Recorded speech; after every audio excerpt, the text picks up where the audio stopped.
Hi hello నమస్తే welcome back to Pramodini kitchen channel. ఇవాళ నేను తయారు చేయబోయే రెసిపీ అటుకుల పాయసం. దీనికి కావాల్సిన పదార్థం ముందుగా బాండి పెట్టుకున్నాను. దానిలో ఒక 4 టేబుల్ స్పూన్స్ నెయ్యి వేసుకోవటం అనేది జరిగింది. ఆ నెయ్యి వేసుకుని ఆ నెయ్యి కాగిన తర్వాత దానిలో డ్రై ఫ్రూట్స్ అనేవి మనం రోస్ట్ చేసుకోవాలి. మన ఇష్టం వచ్చిన డ్రై ఫ్రూట్స్ వేసుకొని రోస్ట్ చేసుకోవచ్చు.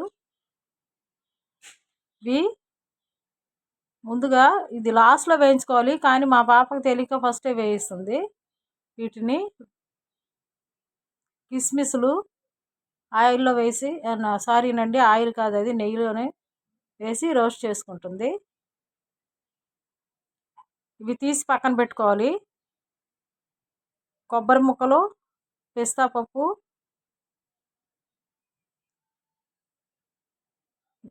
వేసుకొని రోస్ట్ చేసుకుంటుంది ఆయిల్లో. తీసి పక్కన పెట్టుకొని అటుకులు అనేవి ఒక కప్పు అటుకులని తీసుకునేది దానిలో వేయించుకున్నది. తర్వాత ముందుగా 1 అవర్ బిఫోర్ నానబెట్టుకున్నటువంటి పెసరపప్పు అనేది నానబెట్టుకొని 2 టైమ్స్ క్లీన్ చేసుకున్న తర్వాత వేసుకొని నెయ్యిలోనే వేసుకోవాలి. అది కొంచెం రోస్ట్ అయిన తర్వాత పాలు పోసుకోవాలి. ఈ పాలల్లో ఈ పెసరపప్పు అనేవి కుక్ అవ్వాలి, బాగుంటుంది. అట్లా మరుగుతున్న టైంలో ఈ అటుకులు అనేవి వేసుకోవాలి. ఆల్రెడీ అటుకులు కూడా మనం నెయ్యిలో రోస్ట్ చేసుకున్నాం కదా, అవి కూడా ఇవి ఇక్కడ వేసుకోవాలి, దీనిలో వేసుకోవాలి.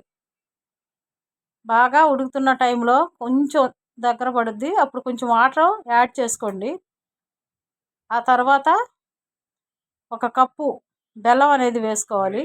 ఈ బెల్లం అనేది వేసుకొని అంతా కలిసే విధంగా కలుపుకోవాలి. ఆ తర్వాత దీనిలో యాలక్కాయ అనేది వేసుకోవాలి. యాలక్కాయ వేసుకొని ఈ యాలక్కాయ అంతా కూడా కలిసే విధంగా కలుపుకోవాలి. ఆ తర్వాత రోస్ట్ చేసి పెట్టుకున్నటువంటి ఈ డ్రై ఫ్రూట్స్ అన్నీ కూడా మన ఇష్టం వచ్చిన డ్రై ఫ్రూట్స్ వేసుకొని దానిలో కలుపుకోవాలి. డిష్ అవుట్ చేసుకున్నాము.